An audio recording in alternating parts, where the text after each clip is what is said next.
Well, good morning, everyone. I am Gina Abercrombie-Winstanley, Vice Chairwoman of the Board of the Middle East Policy Council. I'm pleased to welcome you to this, our 101st quarterly Capitol Hill Conference, virtually. Our topic today is Progress or Conflict: What to Expect for U.S. Policy in the Middle East. As we prepare for the next term of presidential leadership in January 2021, whether President Trump or President Biden, we already have a track record to consider and a body of work to review. What might change as the new administration addresses the challenges brought on by civil war in Libya, the humanitarian disaster in Yemen, or the threat of annexation of occupied territory? What difference in our stance toward Iran, if any, should we expect? Well, we are fortunate today to have with us a panel composed of experienced policymakers and subject matter experts. They will lead us in an examination of the fundamentals that will likely underpin the U.S. approach to the Middle East going forward, regardless of administration. However, before I turn to today's program, I'd like to say a few words about who we are. The Middle East Policy Council was established in 1981 for the purposes of promoting dialogue and education concerning the United States and the countries of the Middle East. We have 3 flagship programs: our quarterly Capitol Hill Conference, such as today's event, our quarterly journal, The Middle East Policy, which enjoys a strong reputation among those with an interest in the Middle East, and it can be found in some 15,000 libraries worldwide. And finally, our education outreach program, Teach Mideast. It provides educational resources on the Middle East targeted mainly towards secondary school students and teachers. So please visit us at our website at www.mepc.org and our Teach Mideast program on the web at www.teachmideast.org to learn more about our organization and our activities. For today's event, I am pleased to welcome all of you who've joined us from around the world, and the conference proceedings will be posted in video and transcript form on our website, as will a recap of this discussion. An edited transcript of the program will also be published in the next volume of Middle East Policy. Let me now briefly introduce our panelists. We will begin the program with Ambassador Ann Patterson. She currently serves on the Dow Jones Special Committee, and she is the former Assistant Secretary for Near Eastern Affairs at the Department of State. She also served as U.S. Ambassador to Egypt and to Pakistan. Anne is one of our most thoughtful specialists in the region and was recently profiled in the book entitled The Ambassadors: American Diplomats on the Front Lines. Next, we have Mara Rudman, who currently serves as Executive Vice President for Policy at the Center for American Progress. Her government positions have included serving as Deputy Assistant to the President for National Security Affairs for both Presidents Obama and Clinton. She's been Deputy Envoy and Chief of Staff for the Office of the Special Envoy for Middle East Peace at the Department of State and the Assistant Administrator for the Middle East at the Agency for International Development. Mara is also a faculty fellow at Georgetown University, and earlier in her career, when we first met, she was Chief Counsel for the House Foreign Affairs Committee.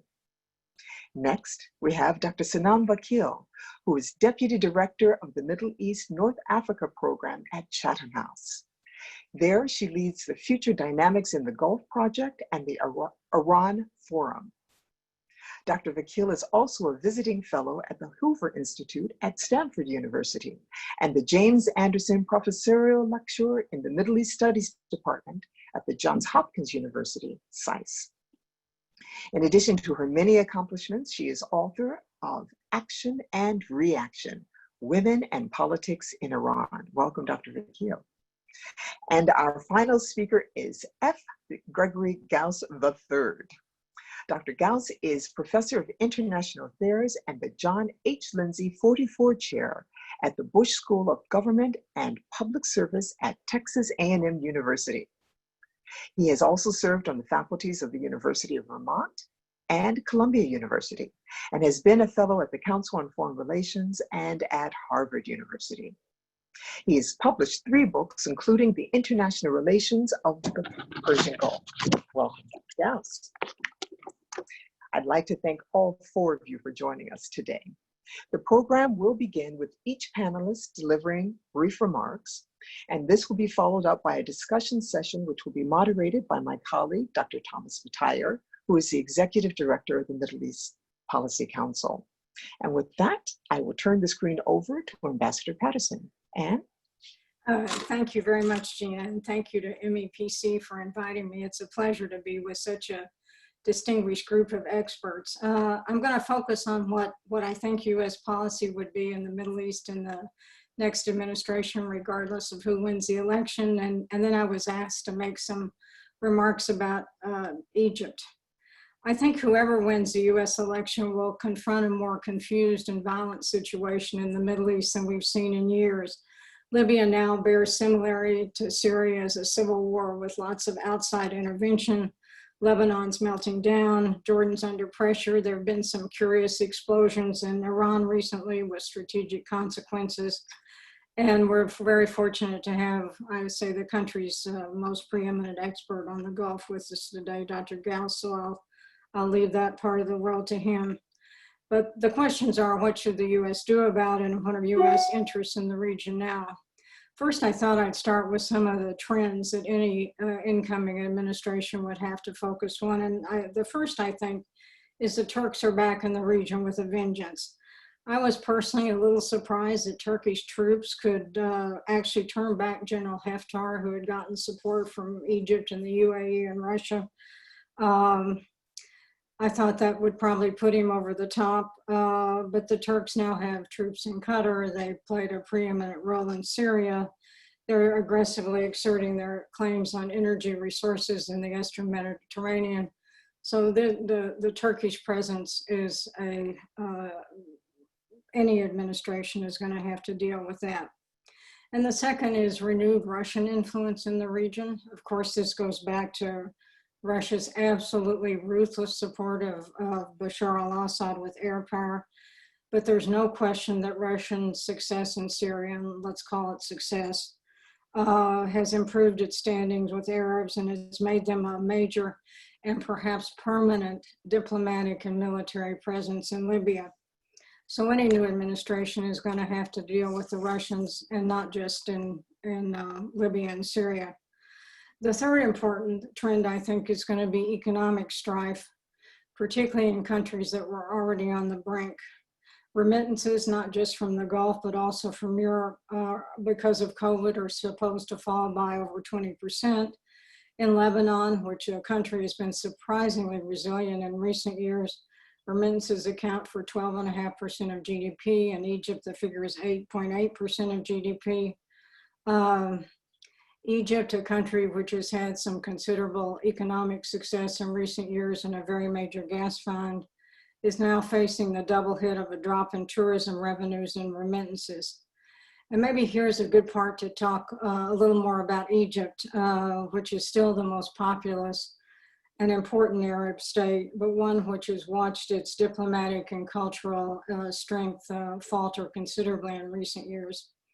So quite apart from economic challenges, Egypt is now facing 2 major strategic ones: what to do about Libya and what to do about the Ethiopian dam.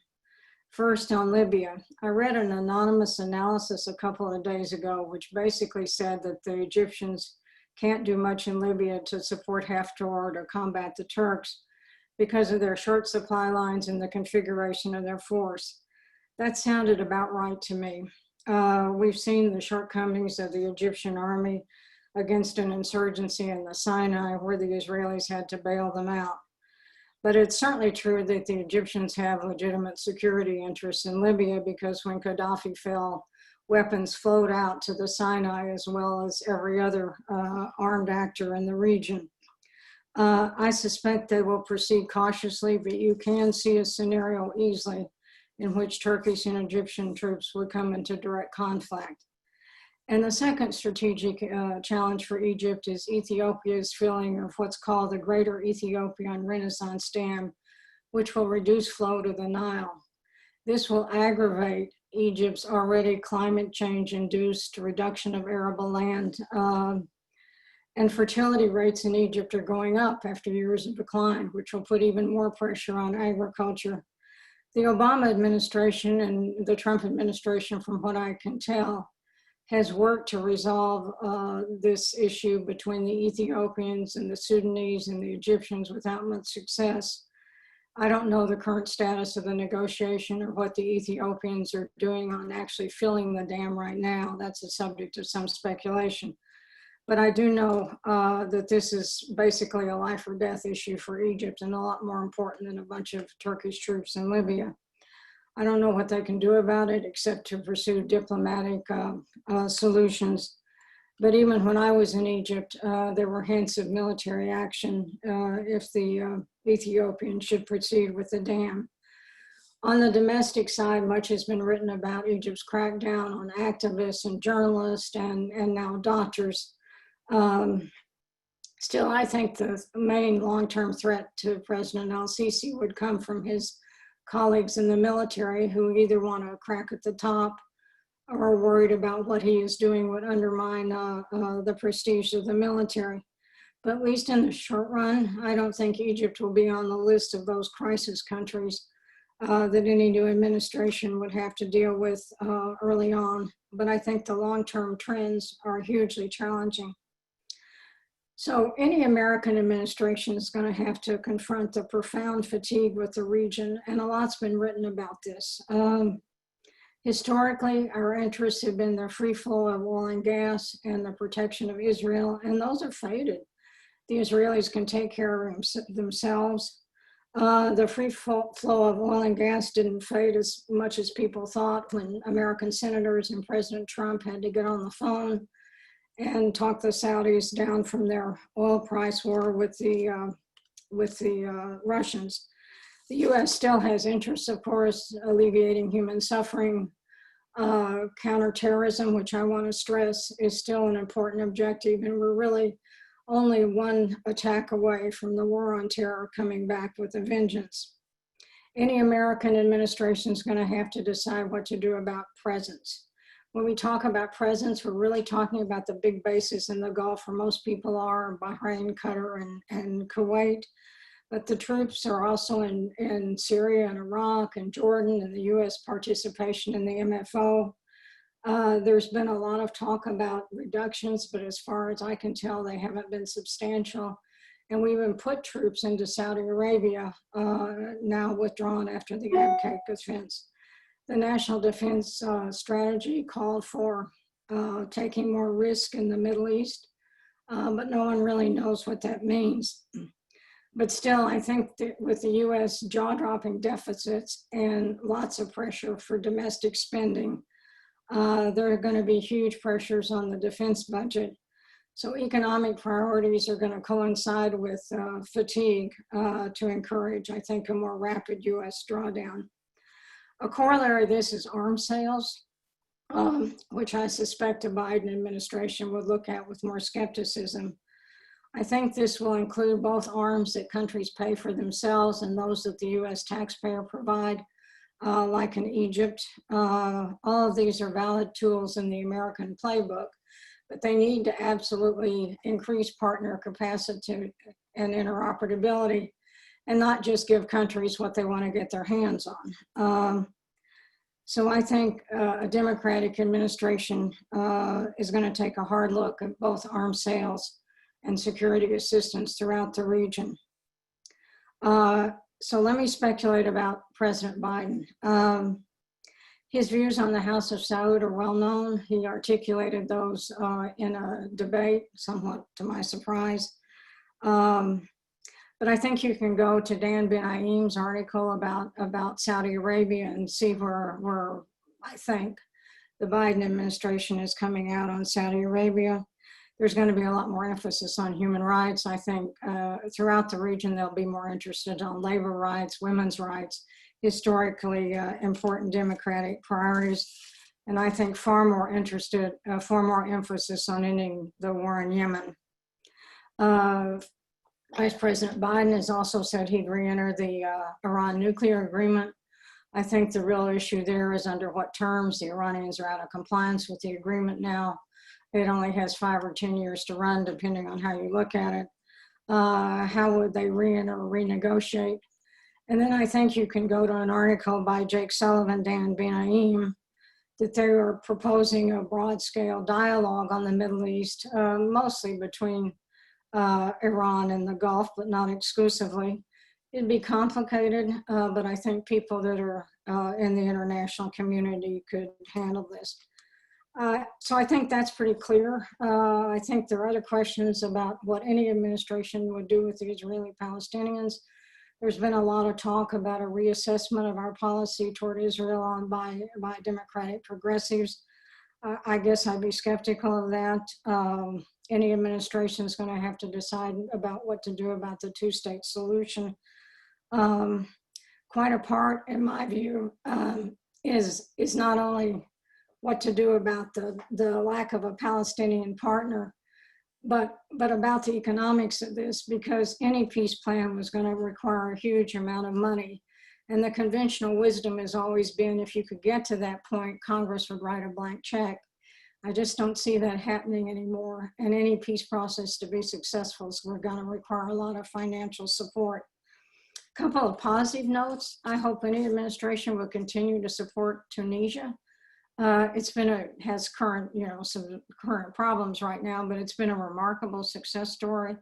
I think, and there's been articles written on this recently, maybe the policy in Syria is really working.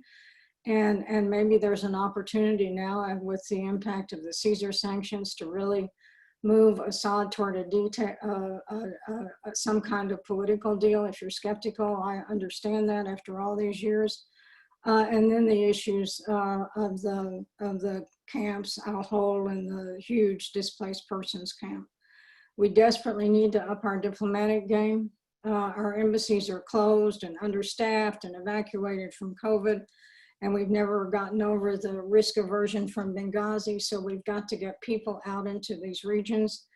And then finally, I want to say a note of caution about the transition, which I suspect if Vice President Biden wins, could be very rocky indeed. They're always rocky. But if you're in the Middle East and you know the U.S. is distracted, are there gains you wanna lock in while the Trump administration is still in power and prevent the Biden administration with a fait accompli? You can sort of think through some unpleasant scenarios with that. But I'll stop here and maybe we can discuss this more in the questions and answers. Thank you.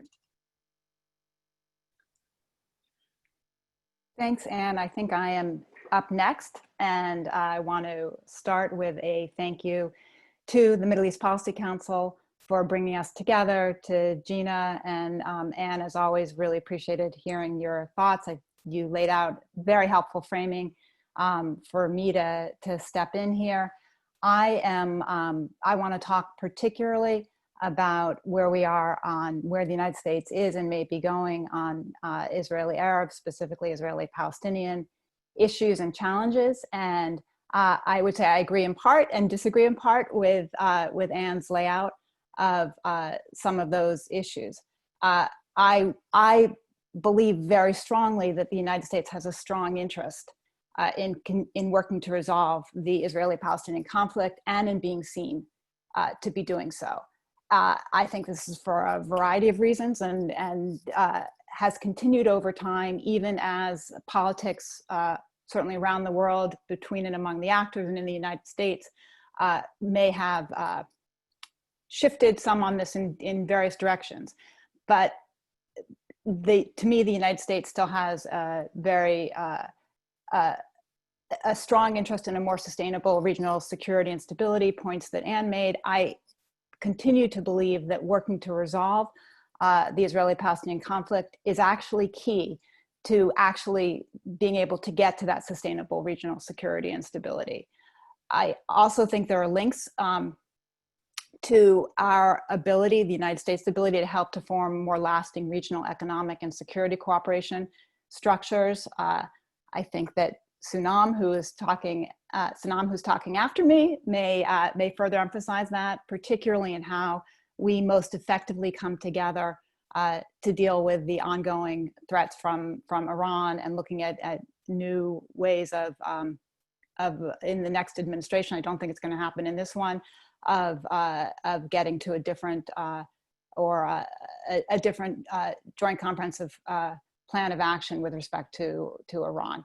I'm going to leave that to my colleague Sanam to talk more about, but I think working on the Israeli-Palestinian effort in a more constructive way than has been the case for some time could help significantly in these other regional issues. And I also, and this is where Anne and I may differ some, I strongly believe that the longstanding ties to Israel by the United States, that relationship continues to be critical. To me, it's important to note that that's premised not only on Israel's role as a key security ally in a volatile region, and it's also historically because of our shared democratic values. I think it's the second part that is most vulnerable now, and so that may be part of the question of how those interests by some are being reevaluated. But I would again put that in the category of, that's why it's so important to think in new creative ways going forward about what opportunities are to resolve this longstanding conflict between Israelis and Palestinians. The U.S. approach that has embraced, this administration that has embraced a unilateral annexation goes in exactly the opposite direction, to my mind. It helps to solidify a one-state reality. It limits U.S. opportunities to construct some of the viable regional structures that I think are so important.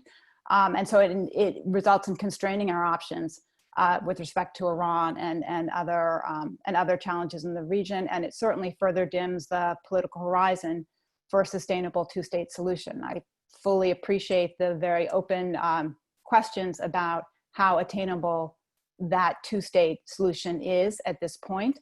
It is also clear to me that a one-state reality is not in the interests of the current contours of a one-state reality are not in the interests of, to my mind, any of the parties on the ground, certainly not to the United States and to the other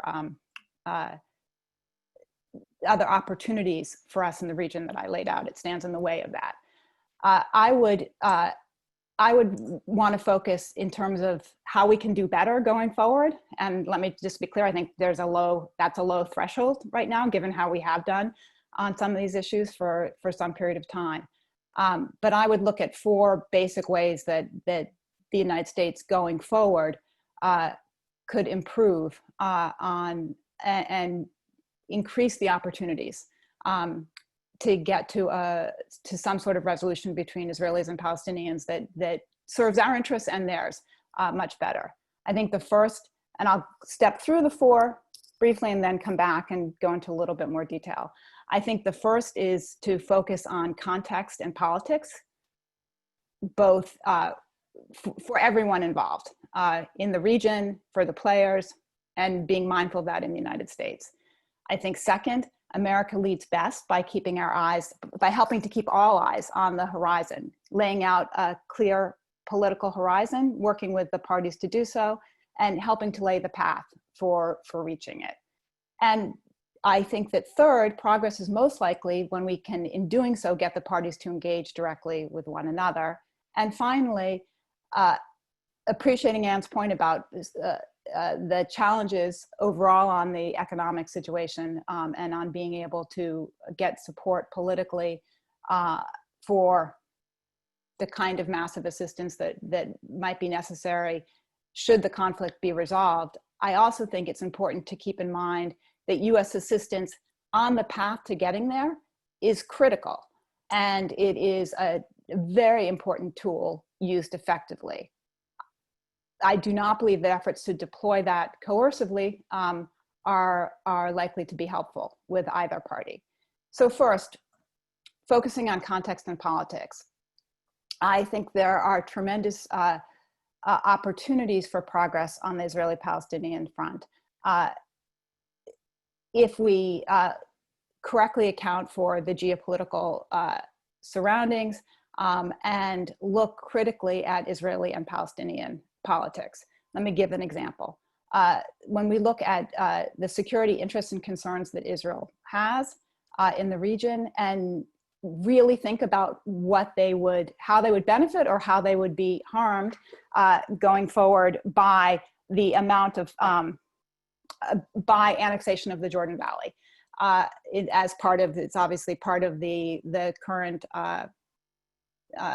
plan of President Trump, the Kushner plan that's out there. It's annexing the Jordan Valley is within the 30% of annexation that is laid out in that plan, and is certainly a very open question right now within Israel about whether that will proceed.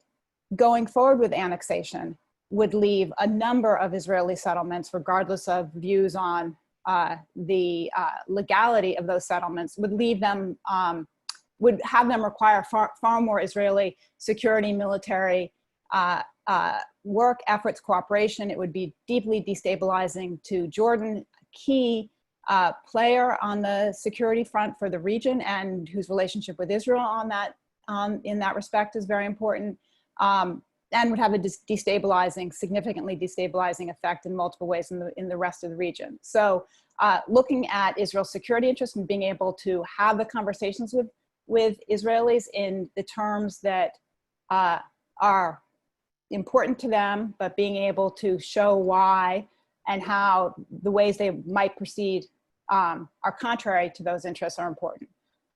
It's as important to recognize, in my experience, how important security is for Palestinians. And by security there, what I have heard repeatedly from Palestinians, most of the Palestinians I know, is the importance of having a secure future for themselves and their children, for being able to carry out the aspects of daily life that are important, and do so in a way that is safe and stable, and certainly I would say more open than it is at this point. Water is another key issue. Anne referenced it in the context of Egypt and Ethiopia, but really throughout the region. It's both a critical resource, a scarce resource, and one where there have been very effective efforts to work together regionally on various water desalination and other issues. And so looking at that opportunity as well, to be able to do more, understanding where all the parties are, and figure out ways forward based on what has worked successfully in the past. And then I'd also reference, of course, the security and economic architectures regionally that are quite important to a number of players, particularly in the context of dealing with Iran, but also more generally. And so being able to look at how working towards resolution of this issue can also help in building or further strengthening regional security and economic architectures is a real opportunity for the United States.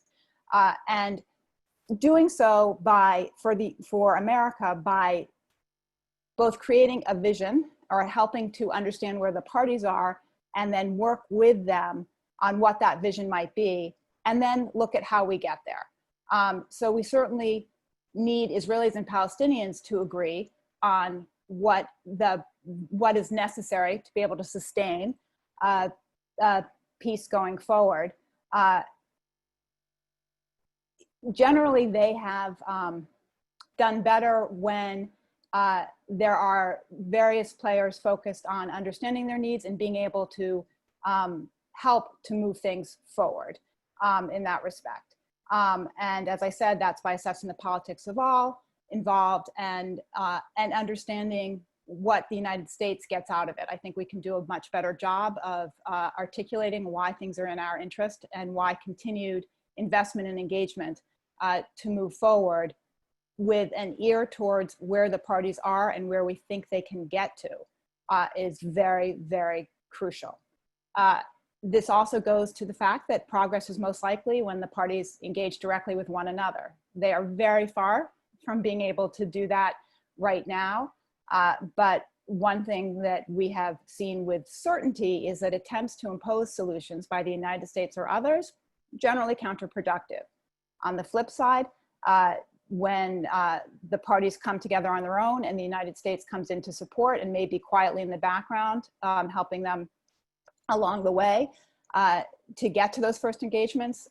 Oslo, the Oslo talks in Norway as one example of that. Even earlier, President Sadat's visit to Jerusalem and the Camp David agreement that followed from that is another example. We need to find ways, find what it will take to be able to help the parties get to a place where they can actually engage productively with one another, because any sustainable solution is going to depend upon that. And I would say at this point, the solutions out there we should be open to them taking many different forms. I continue to believe that the best approach would be getting to a Palestinian and Israeli state. But again, to me, the underlying import is getting to what Palestinians and Israelis can agree upon and getting them to the place where they can actually be engaging to define those terms. And with that, I come to USAID, because our assistance around the world continues to is a critical tool of foreign policy and of ability to move and help move people where we want them to go. It is, while often not politically uneasy to move forward foreign assistance here in the United States, it generally in providing assistance is something that helps the United States as much as it helps the people that we are providing the assistance to. And I think that's an important frame to have. So having pulled back significantly on assistance to Palestinians over the last several years, when I was running those programs, we were providing between $300 and $400 million a year in economic aid and another 100 million or so for security coordination between Israeli and Palestinian security forces. That number the numbers have trickled to almost nothing, and we of course are not providing any assistance at this point to UNRWA, which ran at about $300 million a year to the UNRWA and other UN organizations, and so they are left to have Qatar and others fill in the gaps in dealing with the very significant Palestinian refugee population around the region, and particularly in Gaza, as well as in the West Bank. And so we, the United States, lose out when we zero ourselves out of the equation on assistance. And that also, to me, applies to security assistance to Israel. I would go back to my initial points about the importance of Israel as an ally in the region. And I continue to believe that fundamentally, that is something that would not change regardless of who is president of the United States. And so the security assistance we give to Israel supports our interests as much as it supports Israel's interests in the region, and helps to reinforce the relationship that we have with Israel, just as providing assistance again to the Palestinians at appropriate levels to help them deal with issues that are critical for Palestinians on the ground would further enhance Americans' ability to have the leverage that we need with the players, as well as with international actors who right now are stepping in to fill the gap that the United States has left by our absence on the assistance front. And so I believe strongly that both others cannot do some of these things as effectively as the United States can. And in addition to that, we cede ground. Anne mentioned Russia's dominance, Russia's increasing role in the region. China is also, we're seeing in various respects, coming into play. And when the United States takes away a key tool that we have to be able to be an active player, we hurt ourselves as much, if not more, than we hurt the parties. So let me stop there and turn to my colleague, Sanam Vakil, who I'm very interested to hear from on Iran and the broader regional implications. Thank you. Thank you so much, Mara, and thank you to Gina for the very kind introduction. It's a real pleasure and honor to be speaking alongside this distinguished panel. As Mara suggested, I'm going to focus my comments on the foreign policy challenge of Iran, which will undoubtedly be very important for either outcome on November 3rd.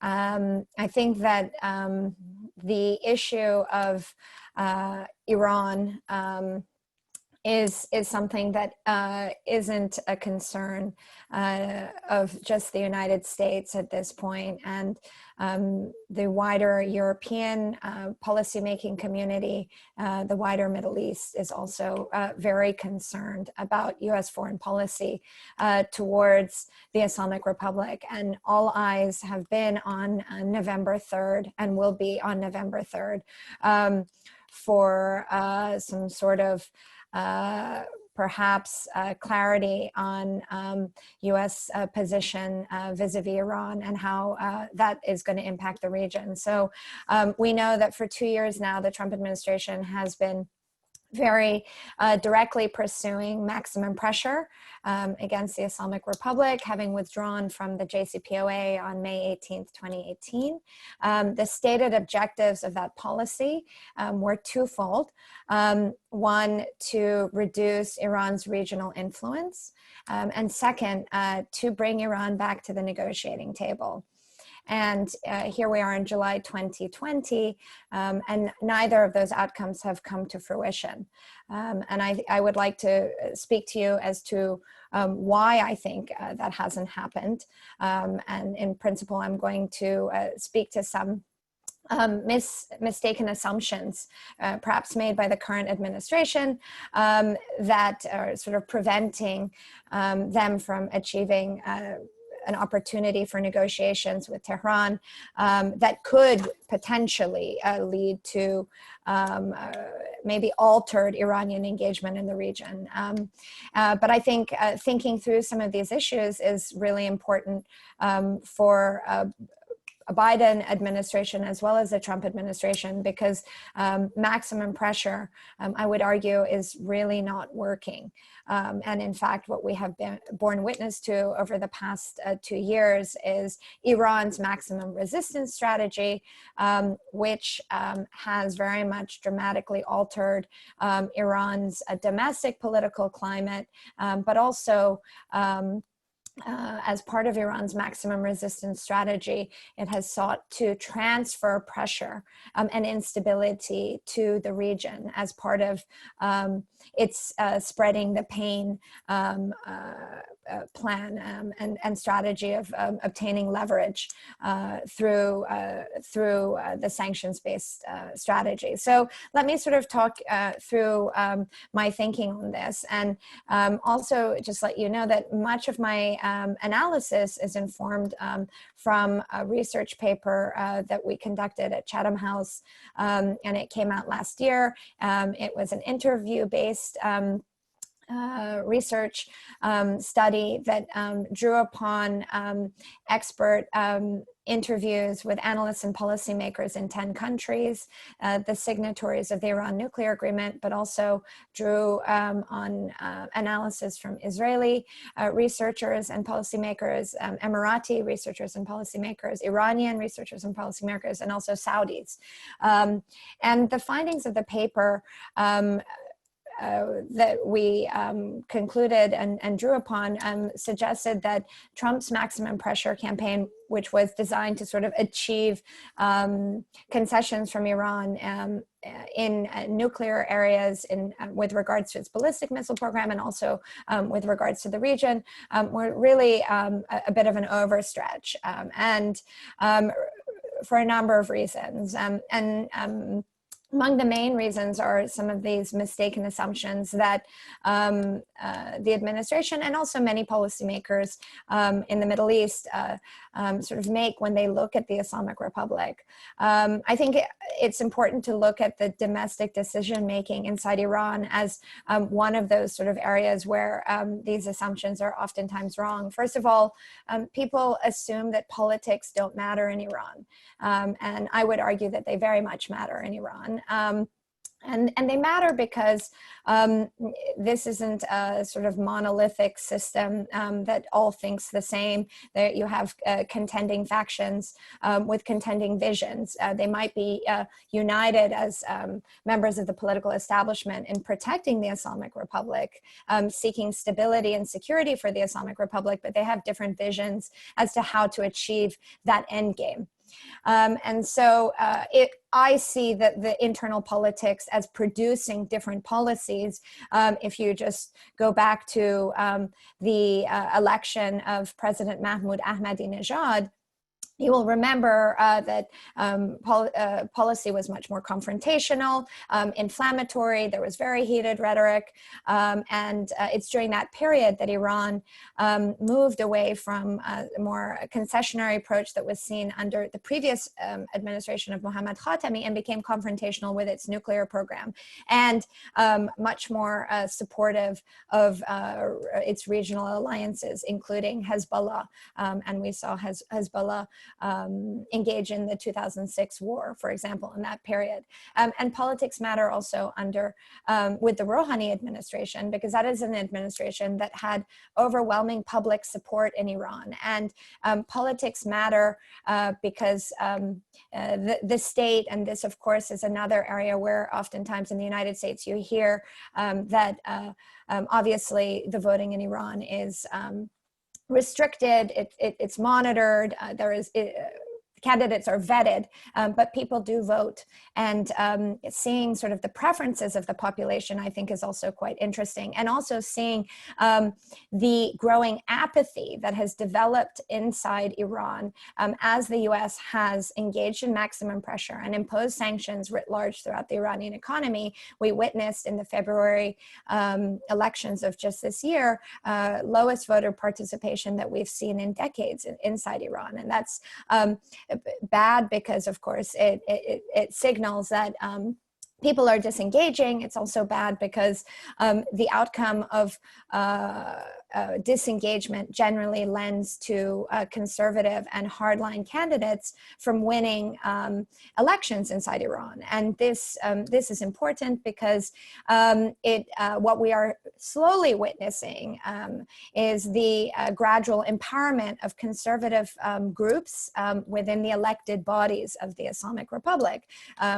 Iran's parliament is currently has a conservative majority. That conservative majority is not, again, monolithic. They have different ideas amongst themselves. But this shift it suggests and perhaps foreshadows that Iran's May or June 2021 presidential elections might take a similar shift.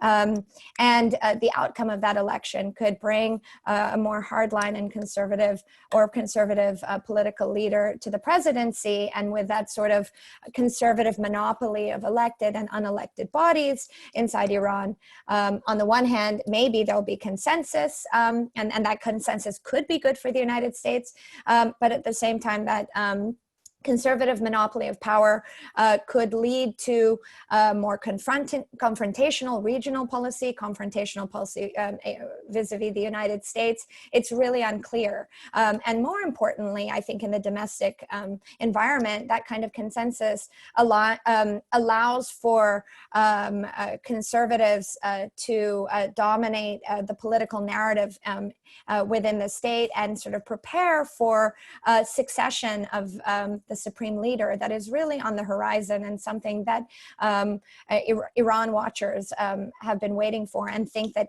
conservative monopoly would not usher in any sort of moderate or alternative candidates that would come to fruition. Another assumption here in the Iranian domestic scene that is also, I think, reveals a misunderstanding of the Islamic Republic is that the assumption that sanctions and the strangling of the Iranian economy would alter Iran's decision-making. And I think that this is reductive again, because analysts have maybe pointed to the last effort of multilateral sanctions that took place from 2011-2012, where Iran was constrained in its ability to export oil as sort of the determination for Iran to come to the negotiating table and to negotiate specifically with the United States. And in my study in specific, many of the respondents, in fact, the majority of the respondents suggested otherwise, that Iran doesn't make decisions solely based on its GDP or its oil exports. They're important, don't get me wrong. I'm not trying to underplay the economic impact of sanctions today. They have been momentous, and I will get to that. But at the same time, it's the Iranian shift was seen when the American position shifted towards Iran on the possibility of having a domestic indigenous enrichment program. And that compromise was mentioned overwhelmingly as having driven Iran's willingness to come back to the negotiating table. And here we've seen the Islamic Republic leaders from across the political spectrum be very unified on what the conditionality for their return to negotiations is. That is the removal of sanctions, maybe not all of the sanctions, but providing a face-saving solution, an off-ramp for the Islamic Republic to be able to return to the negotiating table. And this would be important to provide some sort of justification to contending voices within the political elite, but also to have some kind of trust and not be at the negotiating table from a position of complete weakness and humiliation. And I think that is an important prism to understand. Additionally, I think that there's been a lot of speculation that the Islamic Republic is on the verge of collapse, that it's weakening. What we have also seen over this 2-year period of maximum pressure is that, and this isn't new to this period, but I think it's important to stress that the state in Iran is not afraid to use violence to protect the security and stability of the state.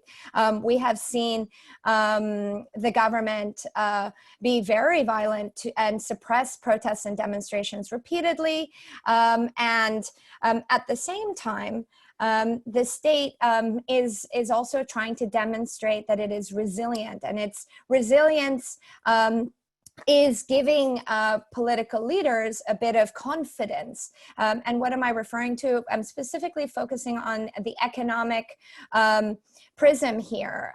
Iran's supreme leader has very much advocated for, as part of maximum resistance, a strategy to build a resistance economy that is very domestically oriented and diversified. And what we have witnessed now is, of course, the economy is under extreme pressure in a huge recession. Inflation is back over 40%. Unemployment is rising.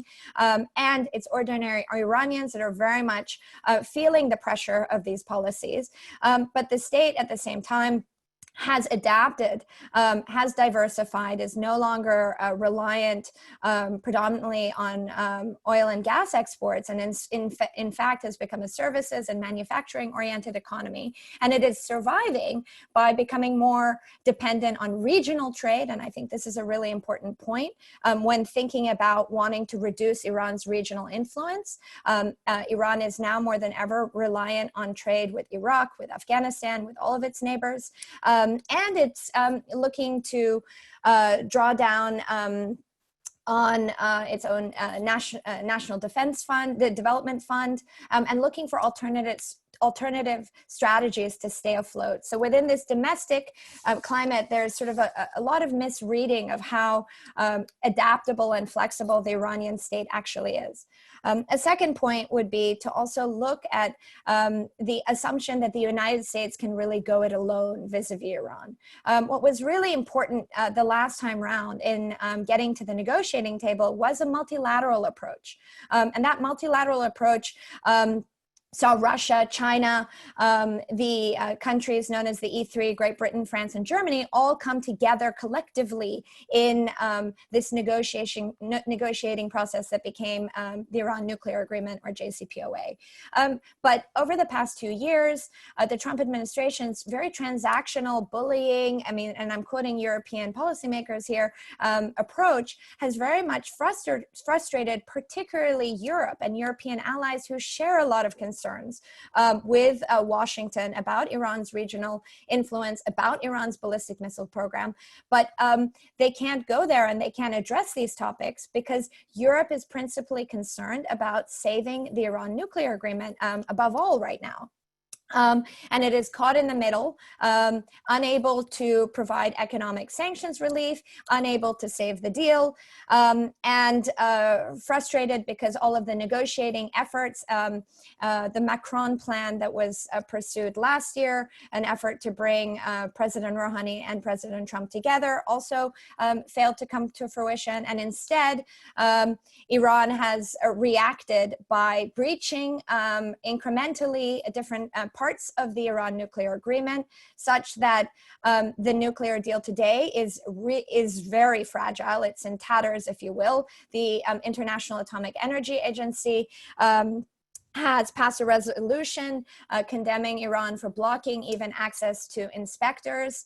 And I think the European approach still today is to try and protect and shield the JCPOA from the Trump administration's efforts to hollow out the agreement before the November elections. And this is going to continue to play out in the months ahead as there is a growing contest over extending Iran's arms embargo that is meant to expire in October, with the Trump administration threatening to snap back sanctions and destroy the deal if the remaining signatories don't agree to a formal or informal extension of the arms embargo. So this unilateral approach is another huge challenge. And then finally, looking at the region itself, there is, I think, a mistaken assumption that regional partners and allies of the United States are feeling more secure by maximum pressure.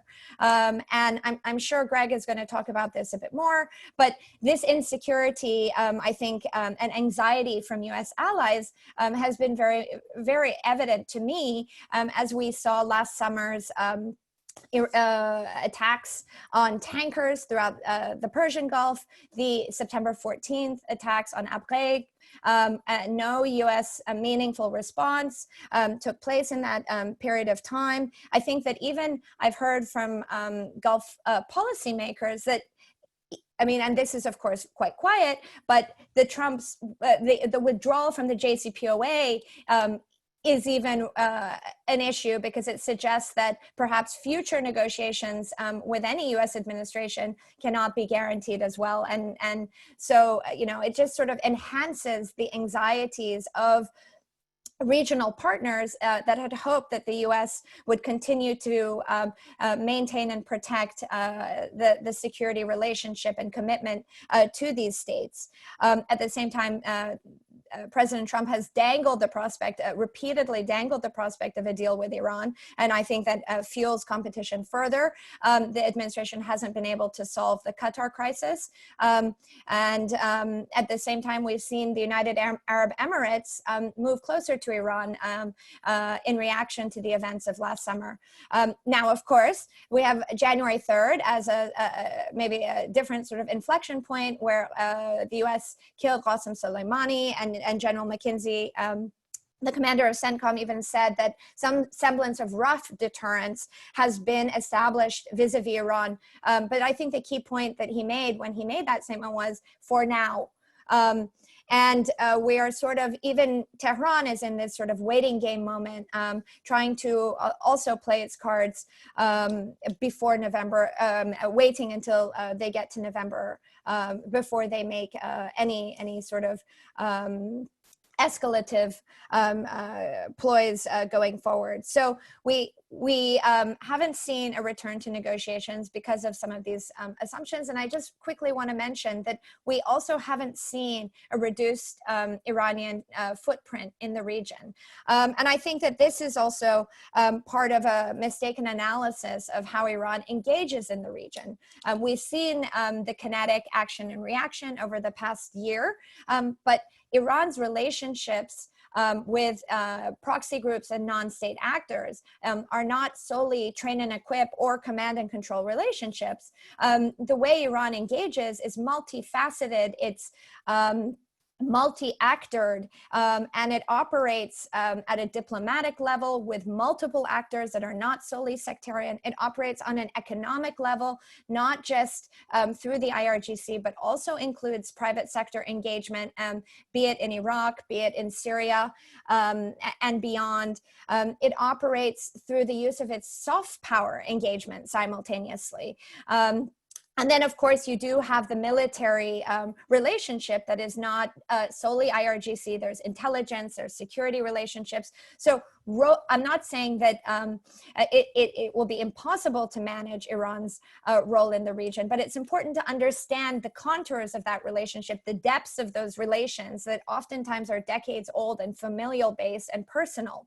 And just rolling back the military footprint isn't necessarily going to reduce Iran's presence in the region or Iran's regional ambitions, if you will. And looking at the economic ties today and how Iran is more reliant on regional trade than ever, to me suggests that even if you roll back the train and equip, command and control nature of some of those ties, Iran's economic engagement and economic burrowing into these economies is going to make Iran even more secure in those relationships. So it's going to be even more of a challenge. So where does that leave prospects for a Biden or a Trump administration? It's hard to see the Trump administration altering course. I'm going to be very honest. I'm hopeful that, perhaps maybe a back channel in a post-election could be set up. And I think that would be the best way to try and rebuild some trust and establish the contours of what a new negotiation could look like. But I'm not very optimistic that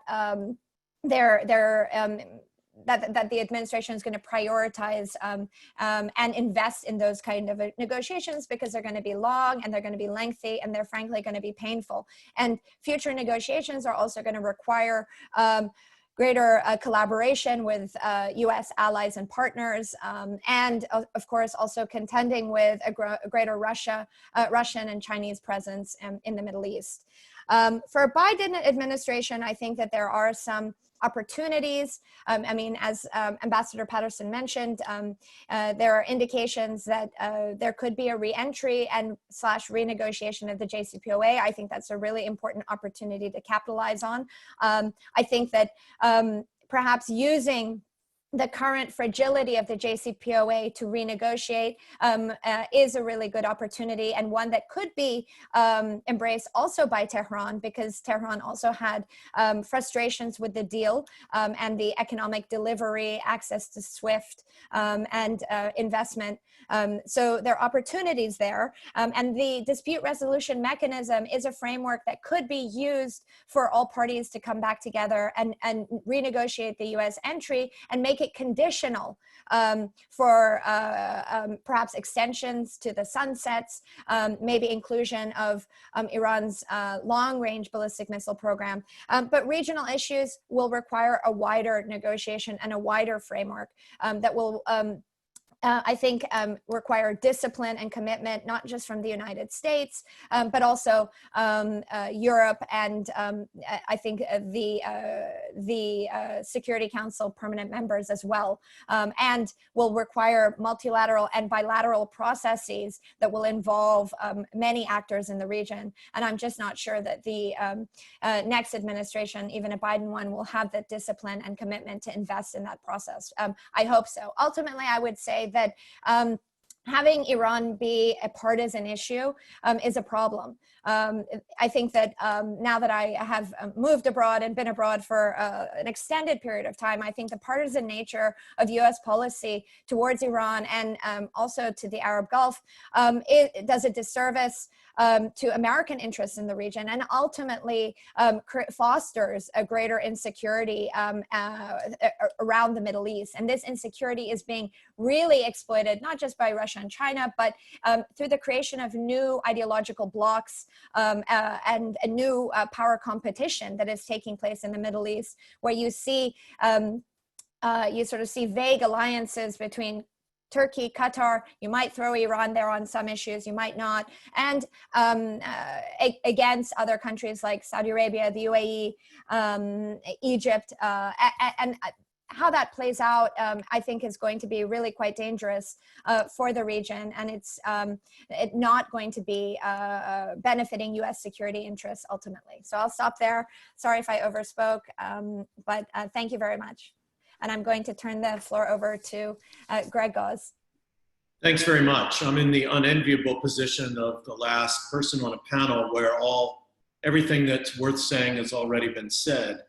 But of course, it hasn't been said by me, so I'll soldier on. When I think of American policy in the Middle East, American foreign policy, it's really affected by two things. It's affected by things happening in the region, and it's affected by things happening here at home. And what I want to do is lay out in very telegraphic form three things that I see in the region that are very important, that are going to affect how the next American administration has to deal with it. And then three changes that I think are happening inside the United States itself in terms of our perceptions, our chattering class and our governing class's perceptions of the Middle East that are going to affect how American policy gets formed.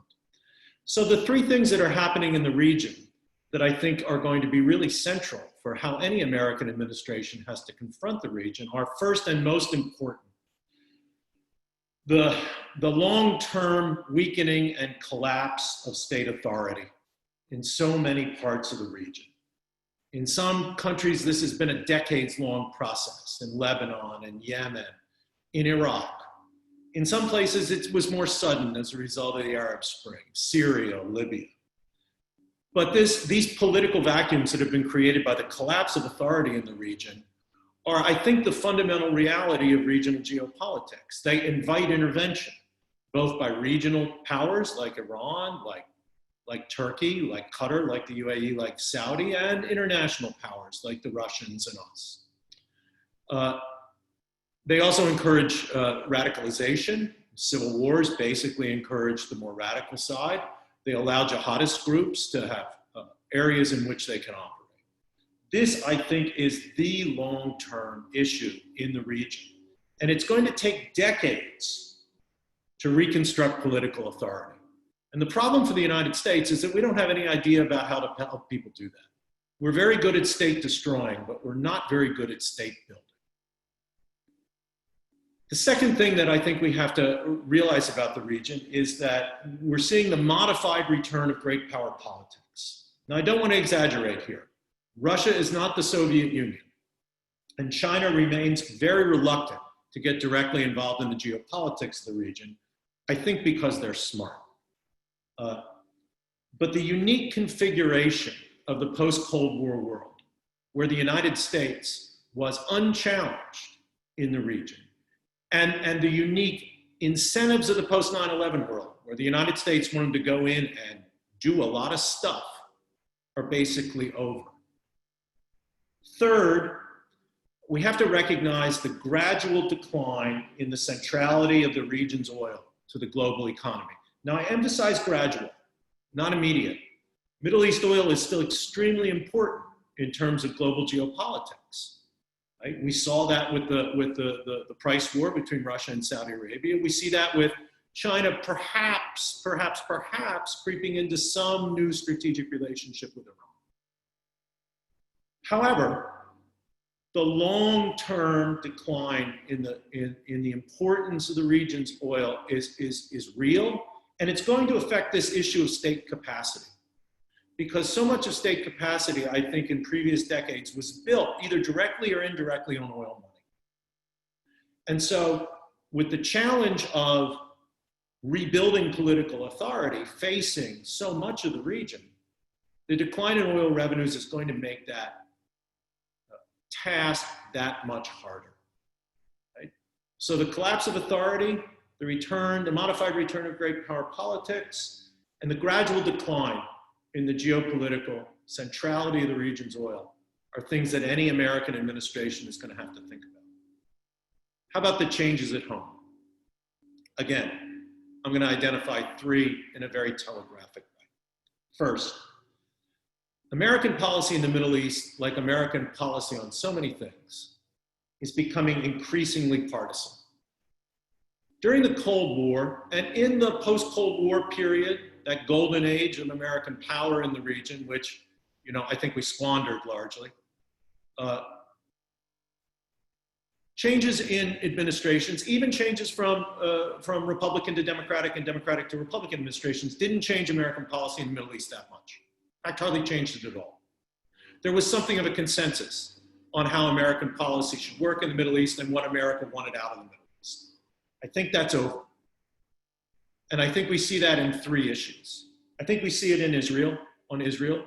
It's not that anyone in the American political system wants to abandon Israel or anything like that, but Republicans are much, much more comfortable with the Israeli right, and Democrats are much less comfortable with the Israeli right than they used to be, and much more comfortable criticizing Israeli policies that come from the right wing, which is dominant in Israeli politics now in a way that it has not been in previous periods in American-Israeli relations. Second, Iran.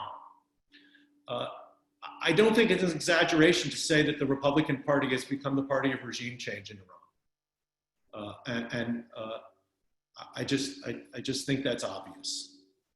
Whereas the Democratic Party is a party that wants to engage with Iran, not because they like the Iranians or not because they support Iranian power in the region, but because they think engagement with Iran is the best way to contain some of the worst case scenarios that could result from Iranian political development. And finally, and I think this has come out most clearly in the Trump administration, Saudi Arabia has become a much more partisan issue. For decades, the reality of US-Saudi relations was nobody liked the Saudis.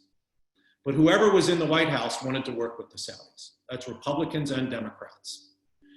I think that particularly the embrace of Saudi Arabia by the Trump administration and the embrace by the Trump administration by Mohammed bin Salman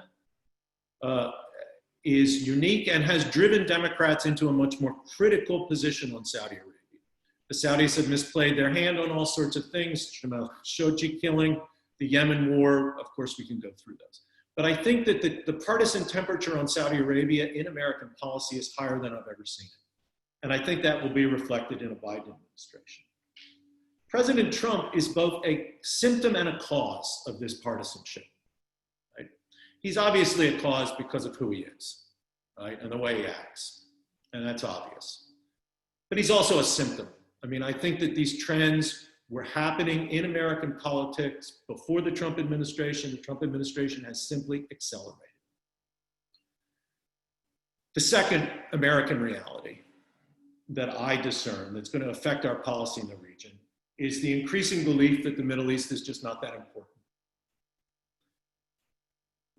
I think we have to recognize that that's a product of a couple of things. Iraq, Afghanistan fatigue.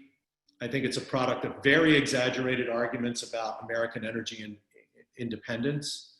Again, I see a long-term decline in the geopolitical centrality of Middle East oil, but there's a lot of people in the United States who argue that that's not gradual. It doesn't matter anymore. And so you see this kind of argument that the Middle East is just not that important. And frankly, you see it from people who used to advocate for very intense American engagement in the region. I think this cuts across the partisan divide. Third, and somewhat paradoxically, given point 2, is our inability to cut the cord on the Middle East. The last 3 elections were won by the candidate who was more dovish on the Middle East. Obama versus McCain, we knew who was more dovish on the Middle East there. Obama versus Romney. Still, I think President Obama was more dovish. Hillary Clinton versus Donald Trump. Donald Trump was the one who said that we're fighting stupid wars and we had to get out of the Middle East. So the last 3 elections were won by presidents who said that we had to reduce the American involvement in the Middle East. And they haven't been able to do it. Our involvement there is still substantial, more substantial than Russia's, much more substantial than China's. When I talk to my friends in the Gulf and they say, you're abandoning us, I say, how many troops are there in Camp Arifjan in Kuwait? How many ships are in the 5th Fleet homeported in Bahrain, right? How many American airplanes are at Odeid, at the Odeid Air Base in Doha? We are still really involved in the Middle East, right? And you can't say that you want to get out of the Middle East and then decide that you're going to be involved in the Libyan civil war as the Obama administration was. You can't say you want to get out of the Middle East and then have a maximum pressure policy on Iran as the Trump administration had. I think of this as the Michael Corleone syndrome. In The Godfather 3, Michael Corleone said, just when I thought I was out, they keep dragging me back in. And I think for Americans, we have to ask ourselves the question, if we're so anxious to get out of the Middle East, and so many people in the United States say we should, why are we still there? And that's a question I don't think many Americans, even Americans who have dealt with the region, have been willing to think about and confront. Finally, you'll notice that there's one word I have not mentioned at all, and I haven't heard mentioned by my other panelists, and that's COVID. Every time I get an email saying, we're going to have a webinar on the long-term effect of COVID on the Middle East, I immediately delete that message. Epidemiologists can't figure out what COVID's going to look like 2 months from now. So I have no idea what COVID's going to look like in the Middle East 2 years from now. But I will say that I think in the short term, COVID just accelerates trends that I've mentioned in my 3 points about the region itself. It makes state building harder. It challenges states that we think are still functioning states. And it presents them with serious challenges that might weaken their state capacity and show them to be not as capable. And it also, of course, accelerates the long-term decline in oil prices. And thus I think COVID is it's not a driver, it's an accelerator of trends that were already existing in the region. With that, I'm going to turn it over to Tom Mater, who's going to lead questions. Okay, thank you. I just unmuted myself, so I hope everyone can hear me. Well, we've covered a lot of ground, and we do have questions from the audience, which tend to be of a fairly specific nature. But the first thing I'd like to do is see if I can encourage some crosstalk among the panelists.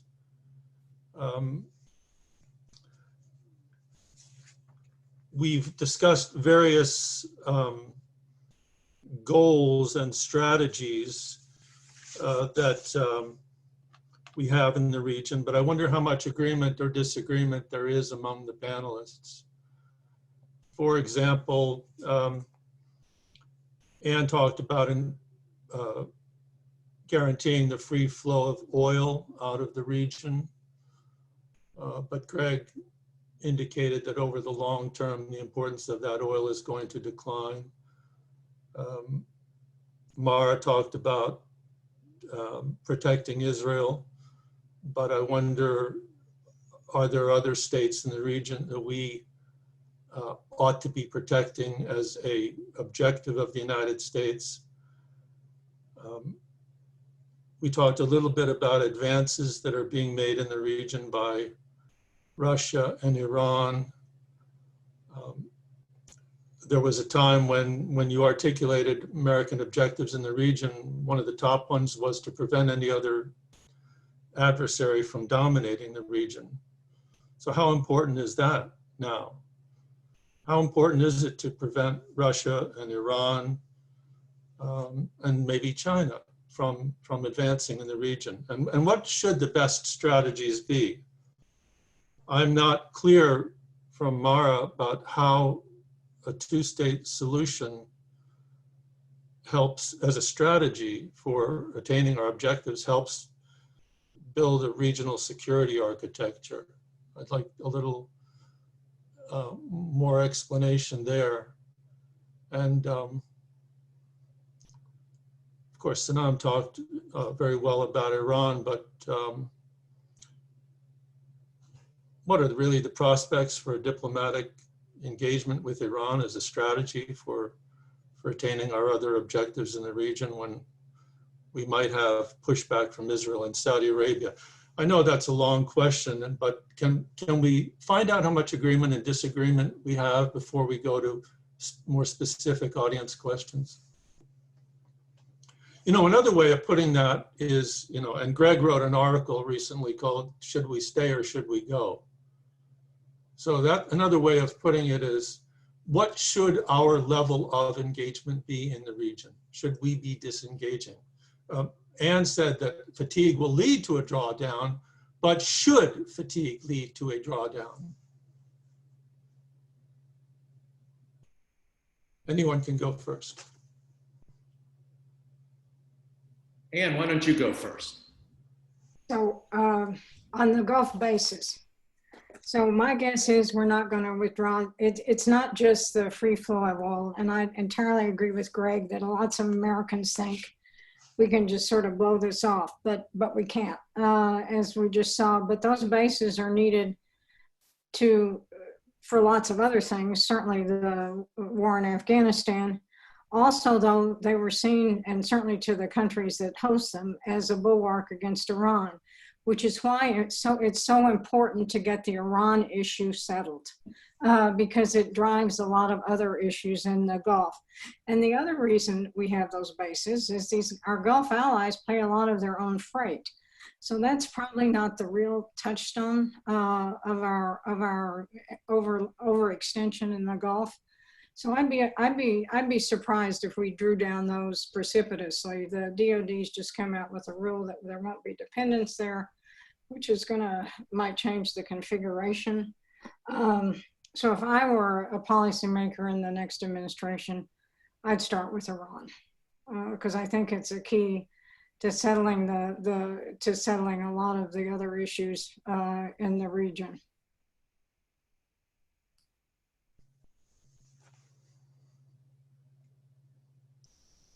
Greg, you've pointed out that we are still there in a big way, but what should we be there? What's your opinion on should we stay or should we go? Sure, and for those who don't recognize it, the title was, of course, a shout out to the clash. I think we should stay. I think that there are still American interests in trying to prevent war in the oil patch. Unfortunately, in the past, we have caused more disruption of oil flows than we have prevented. The Iraq War, obviously, but also our sanctions policies.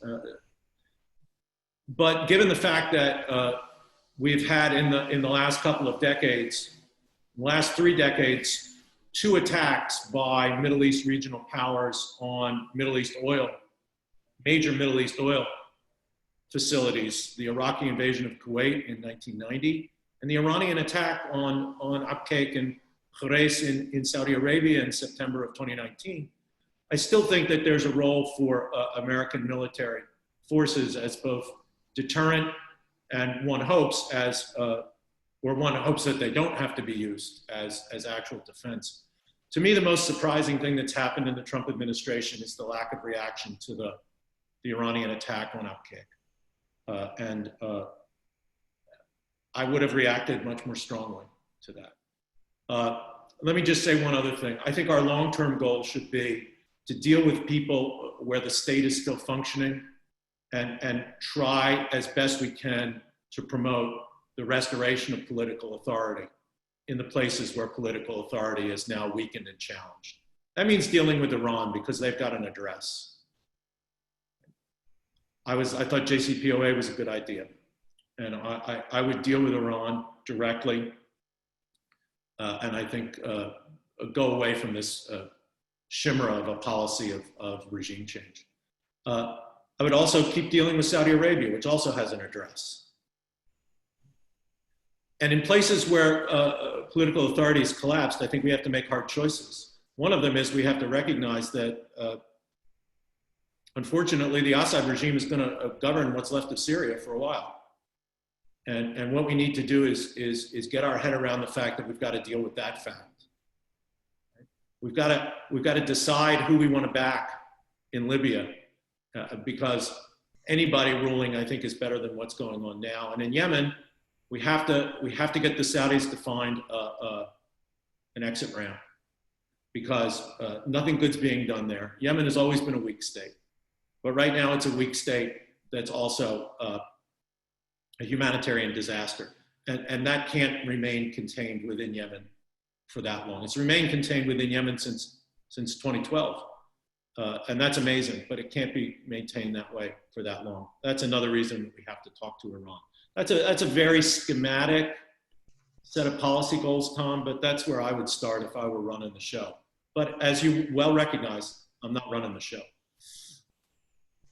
I'm happy to jump in here because I just want to say I support fully the layout that Greg just provided to us. And I would, and his earlier comments as well, on the state building issue, fully agree. And it's been one of my long-term frustrations in the time I've spent in government on figuring out why and how the United States is not better at it than we are. But I think that is one key thing going forward that we need to continue to work on. I believe that it serves the United States interest to figure out what the right level of engagement is, but departing or withdrawing does not serve us. And just to be clear, by level of involvement, I mean diplomatic as well as military, and in ways that, again, fit what our needs are, which I think also are with an eye to what makes the region more stable and more secure. With respect to Israel, protecting Israel is not a zero-sum game. It doesn't mean that if the United, to me, and in my experience, it doesn't mean that supporting Israel takes away the opportunities and the ability, and what we are in fact doing in supporting and securing a number of other countries in the region, again, where we see shared interests. So it is not an either or. And with respect to the extent to which two-state solution, first of all, even is an open possibility, and I think that remains a question. The tie for me to our security and economic interests in the region were probably best articulated, frankly, by the UAE Ambassador Otabaya, in an opinion piece in Haaretz, where he talked, I thought, extremely clearly about some of the natural interests that bring together Israel and the Emiratis and the Saudis, many of which are tied to Iran, as well as the economic openings interests, and the difficulty of being able to proceed fully and in a sustainable way on those fronts if the ability to resolve issues with Palestinians is taken off the table. And that was, of course, in the context of annexation moves. But that, to me, is part of the broader issue. I fully appreciate the difficulty at this point in what I would describe as a very slim opening to be able to get to two states at this right now. And I believe that we are in a one-state reality. I don't think that's a solution. And that is where the key distinction is. It's not a solution for Palestinians, for Israelis, for regional actors. What we need is to find a way to get Israelis and Palestinians to come together, discuss with one another, with whatever help from outside actors, to work towards what is workable for them. If that could be one state, terrific. The likelihood of agreement on that seems slim to me, but figuring out how we move forward, given what the facts are on the ground, is what is key. And I think is part of the things that Greg just laid out in terms of U.S. engagement at multiple levels in the region to serve our interests and to help the region as well. Before I go on, Sanam, do you want to comment on anything? Sure. I would like to say that I think we all agree the U.S. should stay. I think it's important for the U.S. to stay because in the context of all of this regional competition that is very much heating up, leaving the region to fend for itself and sort of play out some of the ideological divides that we're witnessing in Libya and Yemen, that we saw in Syria, I don't think it is the responsible thing to do.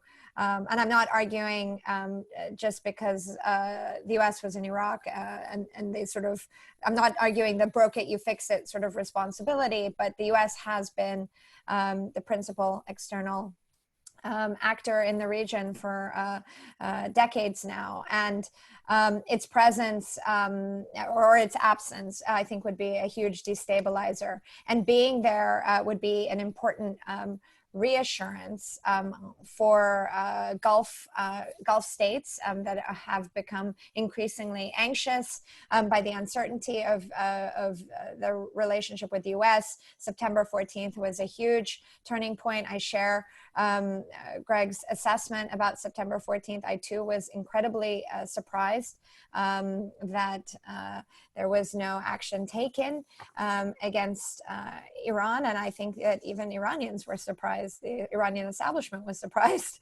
I might venture to say that.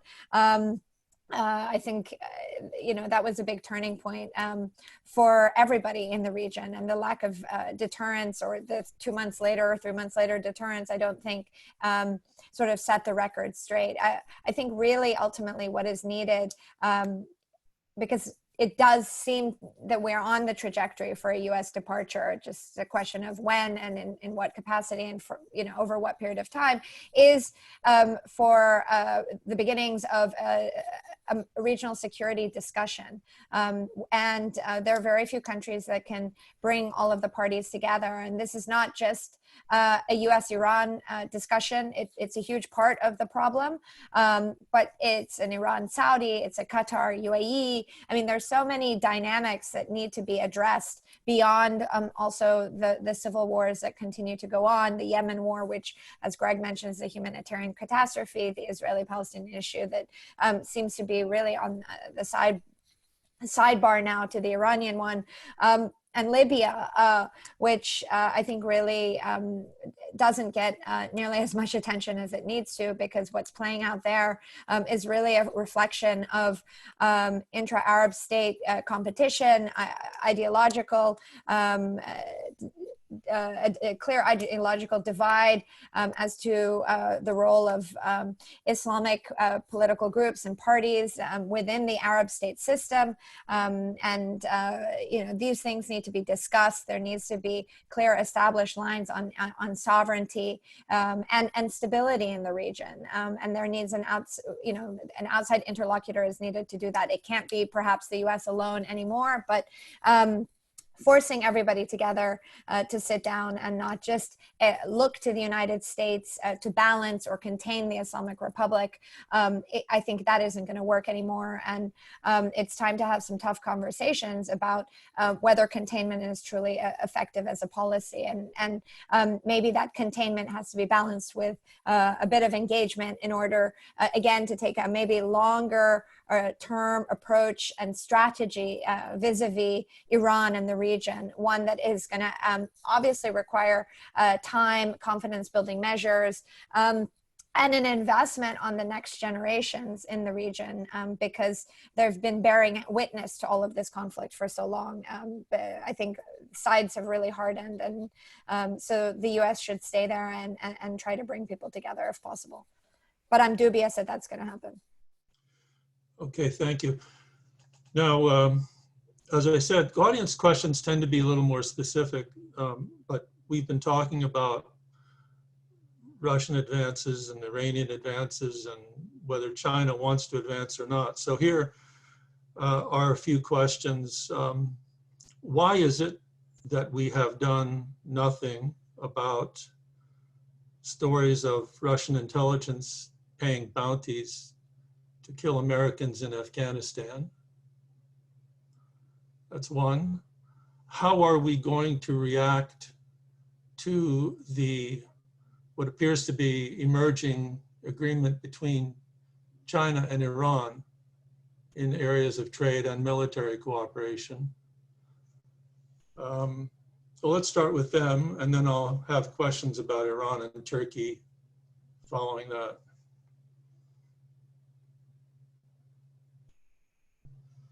And okay, again, these questions are for anyone. Tom, I'm happy to go into the bounties business.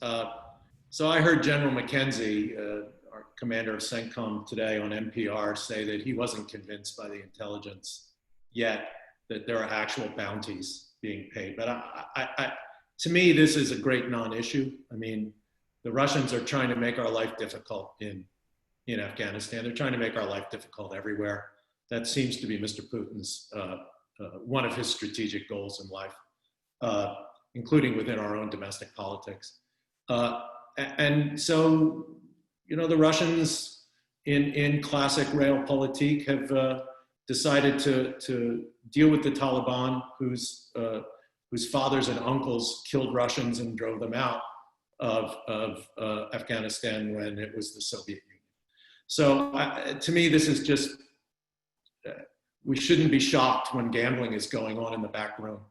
And we shouldn't be shocked that the Russians are dealing with us the way they feel that we dealt with them back when we were the ones who were helping the people who were killing them in Afghanistan. So the larger question is, what should we do in Afghanistan? And that's something that I don't feel competent to discuss because I just don't know enough about Afghanistan. Okay. Well, you said earlier that they're not the Soviet Union, and that's true. They're not the Soviet Union, but I mean, they are in Syria, they are in Libya. Some of our partners are hedging and forming relations with them, so they're making advances even with our partners and friends. Does that concern you? Not really.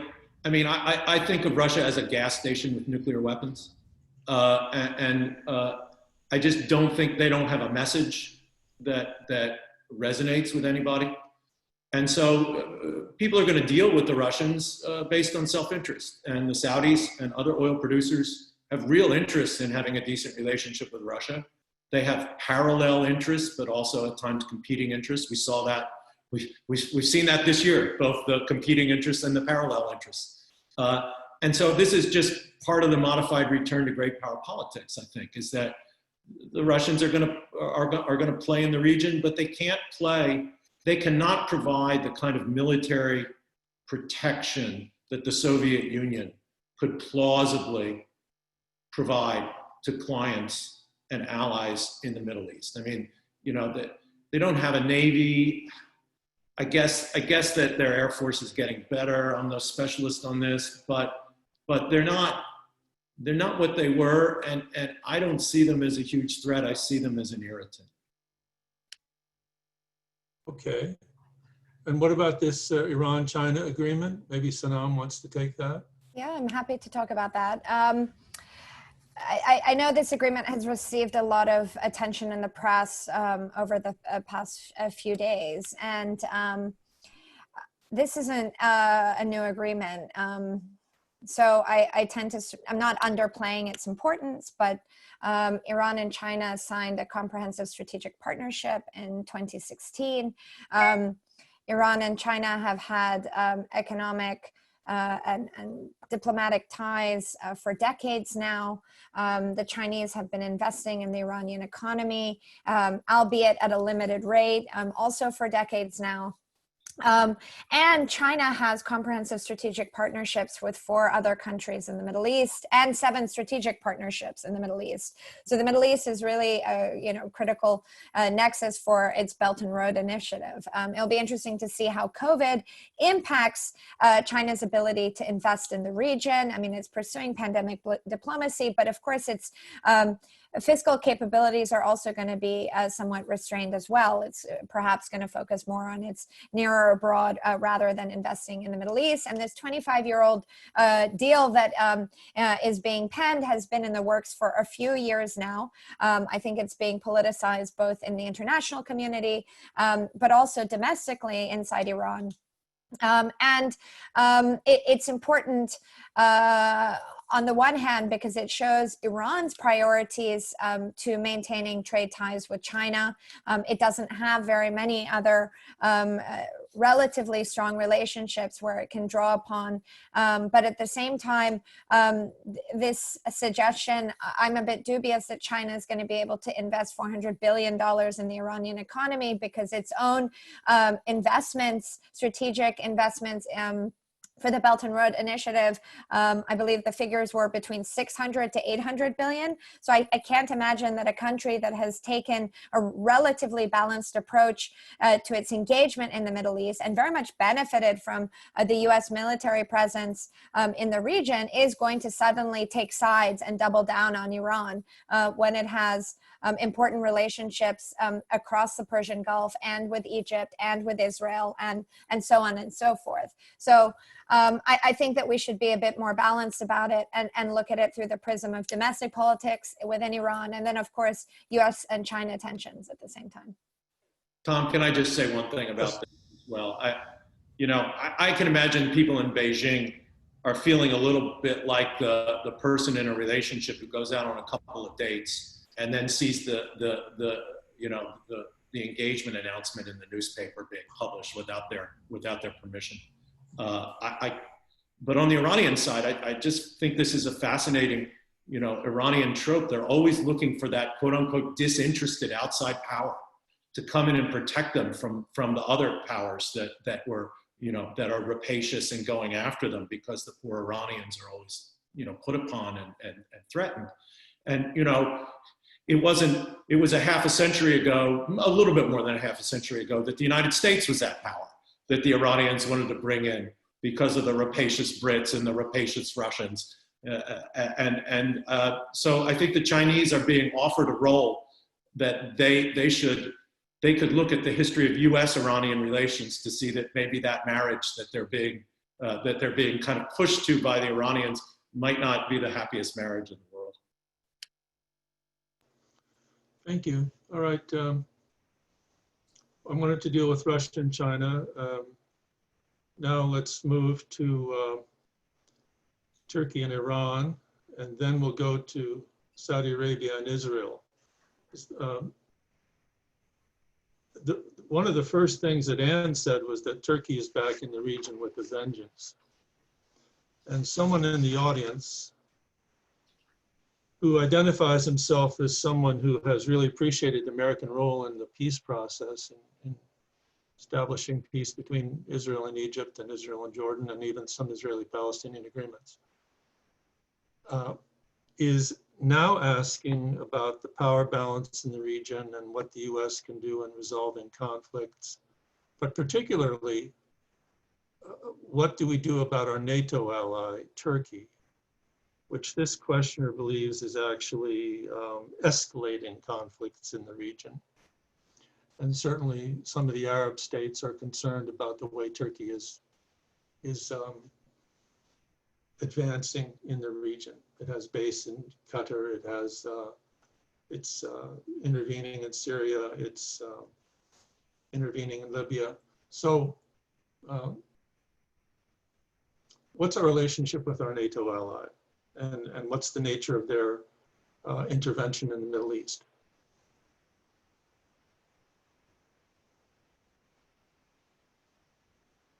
Anne? Let me start with that. And they've been in the Middle East, of course, under the Ottomans, which is, of course, a huge issue in places like Egypt. And what I saw when I was in Egypt, and this was under the military agreement, under the military government, not under Morsi, the Turks were commercially in Egypt in a big way. And when al-Sisi came in, I think they were glad to get rid of the Turks and give them the comeuppance. It wasn't just on the Muslim Brotherhood. And it strikes me as so our relationship with Turkey is hugely difficult and hugely complex. But Turkey, to say they shouldn't be involved in Syria when they have the disaster on their doorstep, for whatever you might think of their relations with the Kurds, just isn't realistic. Turkey is not going anywhere geographically. Yes, they perhaps are too aggressive in some reason, but we absolutely have to deal with Turkey. And I know there's been a lot written on this recently, but they are a legitimate player, in my view, in the Middle East because of their historic and strategic interests there.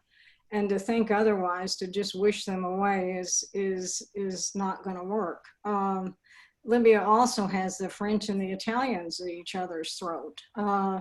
So we really need to sort of, I would hope a new administration would try to get a better handle on the situation in Libya than I've seen so far, because it has lots of unfortunate implications. Anyone else? Okay, Iran. Why are we witnessing explosions in Iran? Is this an evolution of the Trump administration policy, or is this one of our regional partners taking matters into their own hands or collaborating with us? And how would this set up a new administration which might want to re-engage in diplomacy with Iran? For whatever reason, the Iranian centrifuge development program is being set back right now. Does anyone have any insight on what's happening? I'm happy to offer my thoughts, but I'm not sure if I would call it insight, just speculation. I mean, it does seem that something is amiss. There have been one too many explosions and fires over the past few weeks. And I think that pattern is, of course, very concerning for Tehran. And we've seen a number of the media reports and sort of anonymous sort of quotes from officials in the US and in Israel and in Europe suggesting two things. Effectively, what you intimated, that perhaps the US policy is indirectly supporting Israel's more direct action to stall the Iranian nuclear program.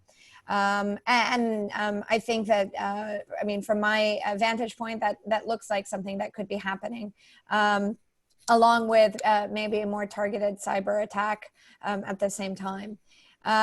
What I do see as part of the bigger picture is maybe the Trump administration, members of the Trump administration, and also within the Israeli government, seeing the next few months as a window of opportunity to really hollow out the JCPOA while the president is still in office. So perhaps the calculation from Israeli security and intelligence officials is that there might be a new administration in Washington in November, and they're very concerned about the calculations and suggestions that the Biden administration might renegotiate or re-engage with Iran, and so better to take this sort of window, moment of opportunity, and hit Iran while it looks weak. Interestingly, I think it's also important to watch Iran's reaction. They're being very careful, they're being very calibrated, and you see them not yet reacting in the public sphere in a meaningful way, because they're weighing out their options also strategically, and waiting also perhaps to find whatever evidence they can of foreign hand in these sort of explosions, because if that is found, there is going to be, of course, pressure for them to respond at the same time. So I think this is going to play out rather carefully from Tehran's side, because their strategy is very much focused on November 3rd. And I think that there's some consensus within the political establishment to try not to be drawn into anything that could tilt the balance away from negotiations should a Biden administration be elected. Okay. Is there any other comment on that? Okay, then let's go to Israeli-Palestinian issues, so we are sure that we have sufficient time for them. I don't want to be running out of time on that. Someone from the audience asked, can we expect a more balanced hand under President Biden? Palestinians always seem to get the short end, at least after Carter, in any agreement with Israel. And then I would add to that, what would a more balanced hand look like? What would that be? And another person from the audience is asking, yes, how would the Biden policy be different? And pointing out that in the Democratic Party platform, they are taking a stand against the BDS movement and asking if that's the right thing to do. And of course, we have this looming annexation coming. So at this stage in the game, when there are so many settlements in the West Bank and annexation is on the table, and even many young Palestinians are talking about a one-state solution where they would fight for equality, what would a more balanced hand on the part of the Biden administration be? I'm happy to Yes. jump in here. Please. And I would first do some level setting in terms of pointing to Vice President Biden has made a number of comments on the record already that I think give some sense of what his perspective is and will be. And he's been fairly consistent on these issues, I think, over some period of time. So I certainly have heard him come out strongly opposed to unilateral annexation and talked about the ways in which that prevents the ability that takes options off the table, that counters U.S. interests in a variety of ways, and looks at it through that funnel. He's also been very clear about his concerns about the boycott, divestment, and sanctions efforts, and where and how he believes they're problematic. And so I would expect that an administration that he's leading would follow those directives. In terms of balance, again, I come back to figuring out for the United States what's in our interest. It's in our interest to maximize the ability for Palestinians and Israelis to get to a better place than they are now. And doing that requires being able to be trusted by both parties. I think we have at times, I'm not sure I would agree with the premise, I would not agree with the premise of the questioner to start, that since Carter, the United States kind of picks a player. I think we look at what's in our interest and what we can achieve. And I think we need a fresh set of conversations apart from where we, the United States, think things should go, a fresh set of conversations with the players on the ground about what they want, what they think is achievable, where they see the political risks and challenges. And then part of the job of the United States is working with them to set that horizon and then do as much as possible to mitigate the risks that leaders on both sides and in the region more broadly would be taking to move toward the end goal that they see. But we certainly need to be seen as credible and seen as engaged by all involved. And in that context, I think that this administration has been particularly bad about every way in which they've approached that, and have come in looking at, and I think that the President Trump's peace plan is great evidence of that. It's a bad approach, both in that it sets out where everyone should go without hearing what anyone has to say. It's a very unrealistic plan and way forward, and it comes across, and that, I believe this administration comes across as largely advocating, talking to, having exchanges with one side, and taking, as I had mentioned earlier, taking tools completely out of our hands, tools that we possess, to be able to help how we are seen and what we can do with the parties involved. And I would expect that a new administration coming in would look to restore what the opportunities are for the United States going forward.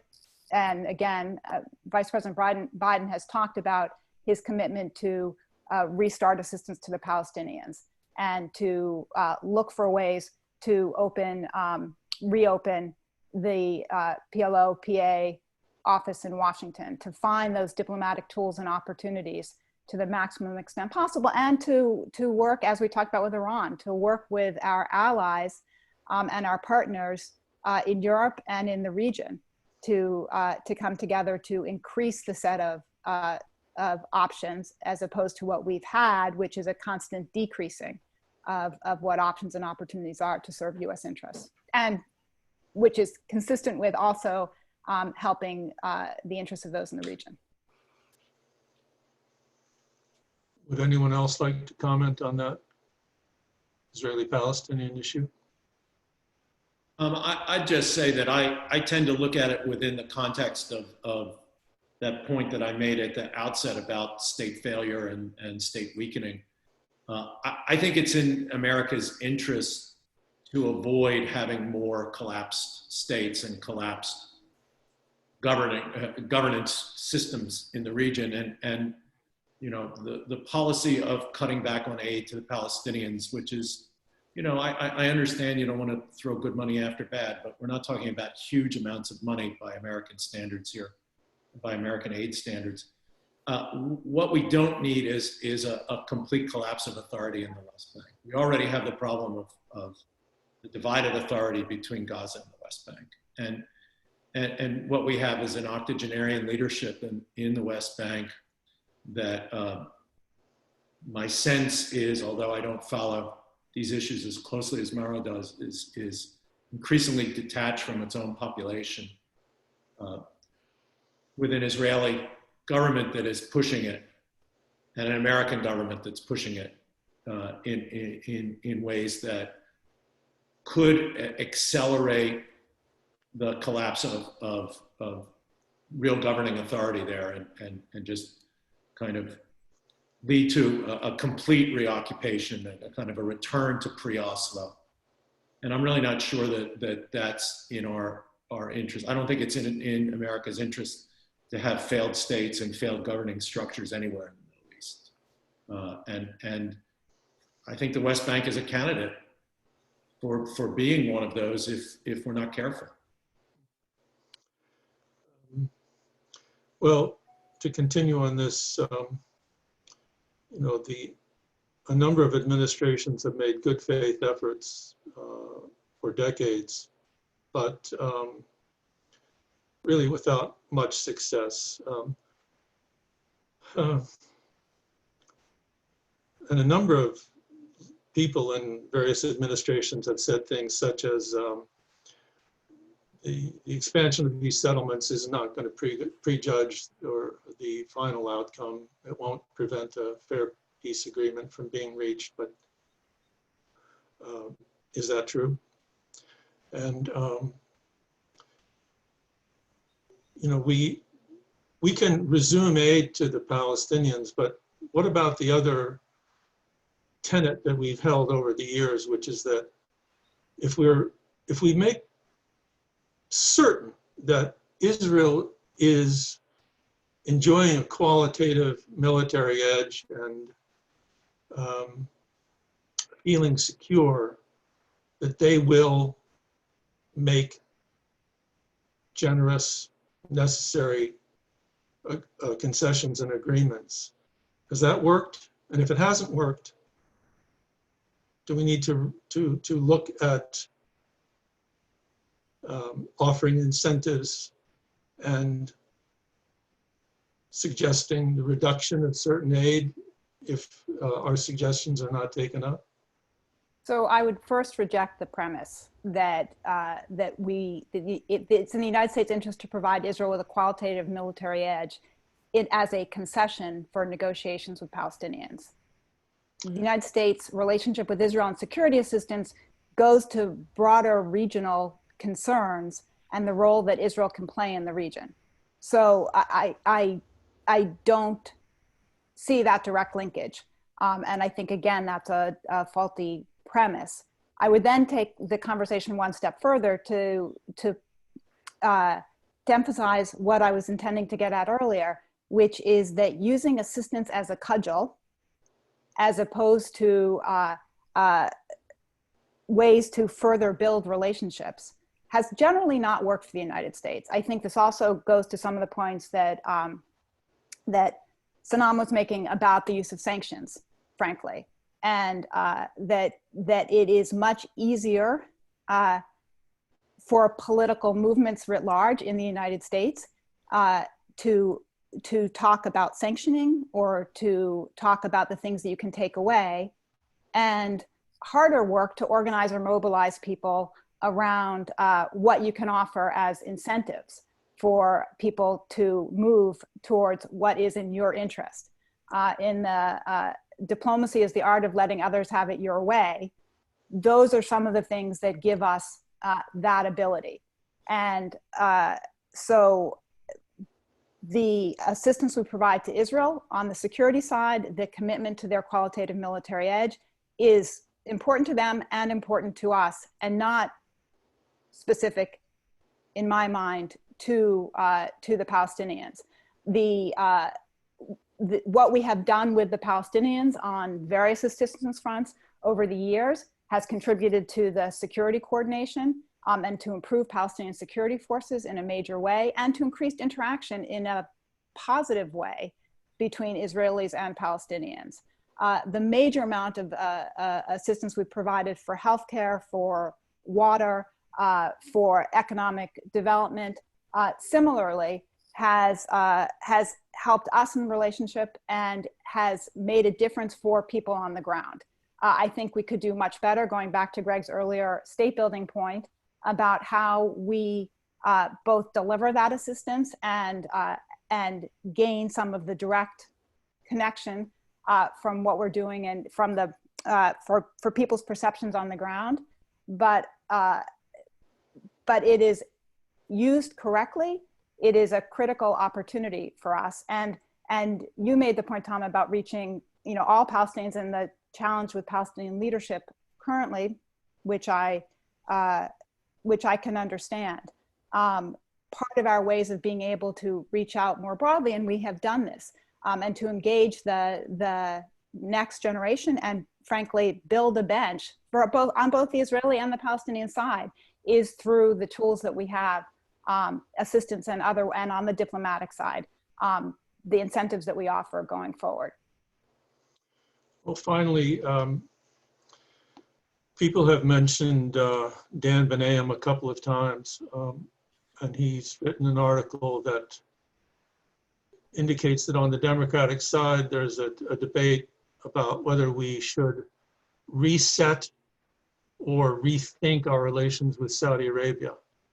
And the resetters believe that the relationship really has considerable strategic value, and that we should try to influence them to modify their behaviors.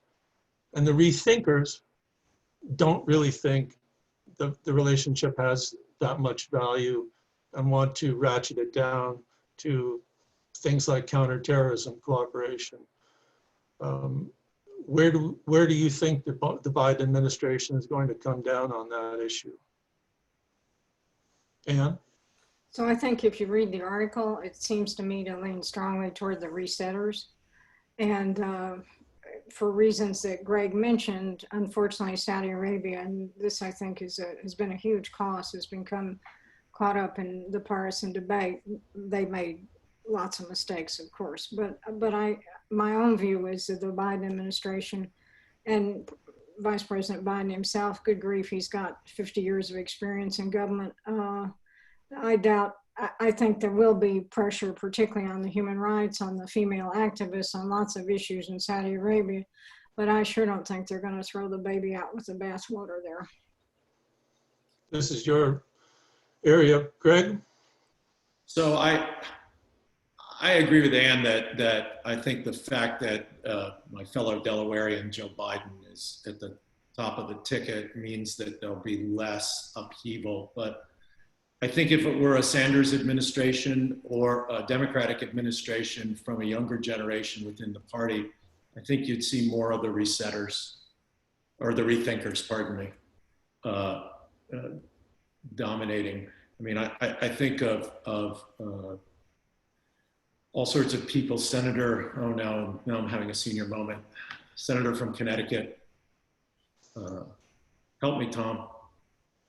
Help me. Blumenthal? Hmm? No, Senator Murphy. Senator Murray. Yeah. Chris Murphy. Senator Murphy. There we go. Senator Murphy. He seems to me to be a rethinker, not a resetter, and he seems to be a leading Democratic voice on the relationship. I think that if you're going to reset, the reset should concentrate mostly on Saudi behavior in the region. I think that when we try to tell people how to run their domestic politics, it usually backfires on us. And, I can point to many examples, but Iraq, I think, is the most obvious one. I think that what we need is Saudi behavior in the region that is a bit more pre-MBS, and I think we should encourage the elements in the MBS agenda domestically that are positive for Saudi Arabia becoming a state less reliant on oil and more better able to use its own domestic workforce. And in that sense, MBS has moved to allow women to drive, which I think in the long run might be the most important thing he will do in Saudi Arabia. It is an enormously important step to getting women into the workforce in Saudi Arabia. But a lot of the actions on the foreign policy front have been, fiascos, and some of them have been, I think, fiascos but unserious, like the clown show about the boycott of Qatar, and some of them have been geopolitically understandable but failures, like Yemen. And what we have to do is get the Saudis, I think, on a path, as I said before, to an exit from Yemen, and to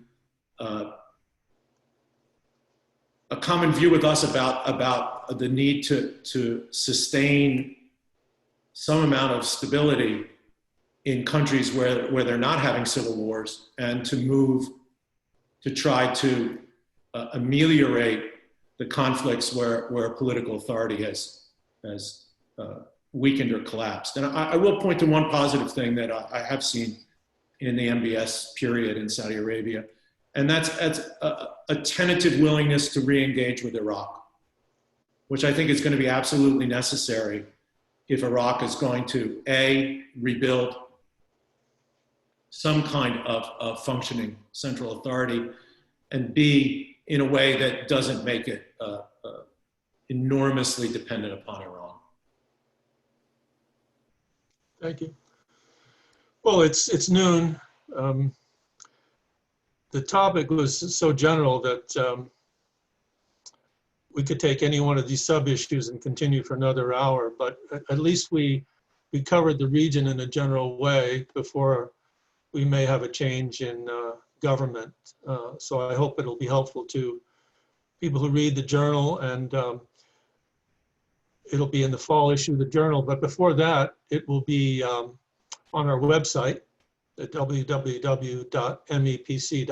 There will be a video and a transcript of this event on our website within 2 days, I think. So let me say thank you to all the panelists, and thank you to the audience for showing up, and we'll see you next time. Goodbye, everyone.